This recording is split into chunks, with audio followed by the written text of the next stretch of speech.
การดำเนินกองประชุมสมัยวิสามัญเทื่อที่1ของสภาแห่งชาติสุดที่10ในวันที่10กรกฎาคมปี2026ภายใต้การเป็นประธานของท่านกองแก้วไสสงครามรองประธานสภาแห่งชาติสมาชิกสภาแห่งชาติได้รับฟังการเสนอร่างกฎหมายว่าด้วยคลังเงินแห่งรัฐฉบับสร้างใหม่ที่เสนอโดยท่านสันติภาพพรหมวิหาร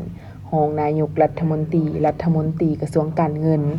ซึ่งท่านได้ยกให้เห็นเหตุผลและความจำเป็นในการสร้างกฎหมายว่าด้วยคลังเงินแห่งรัฐและเห็นว่ากฎหมายว่าด้วยคลังเงินแห่งรัฐฉบับนี้จะเป็นเครื่องมือที่สำคัญในการคุ้มครองเวียกงานคลังเงินแห่งรัฐให้มีความเข้มแข็งส่วนโครงประกอบร่างกฎหมายว่าด้วยคลังเงินแห่งรัฐประกอบมี10ภาค8หมวด56มาตราภายหลังกฎหมายฉบับนี้ถึงรับร้องและประกาศใช้แล้วคาดคะเนผลได้รับจะเป็นเครื่องมือที่สำคัญให้แก่คลังเงินแห่งรัฐแต่ละคันนำใช้เข้าในการคุ้มครองทุกแหล่งเงินของรัฐเข้าบัญชีรวมศูนย์คลังเงินอยู่ธนาคารแห่งสาธารณรัฐประชาธิปไตยประชาชนลาวเพื่อบริหารแหล่งเงินให้มีความคงตัวสามารถตอบสนองกับรายจ่าย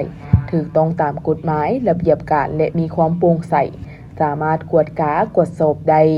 จากนั้นประธานกองประชุมได้มีคำเห็นเจาะจิมและได้ให้ที่ชี้นำโตสมาชิกสภาแห่งชาติในการค้นคว้าประกอบคำเห็นใส่ร่างกฎหมายฉบับนี้ให้มีเนื้อในครบถ้วนสมบูรณ์และถึงรับร้องในกองประชุมเพื่อนำไปจัดตั้งปฏิบัติให้ถูกต้องสอดคล้องเข้าในเวียกงานที่ได้กำหนดไว้ให้ได้รับมากผลสูงสุด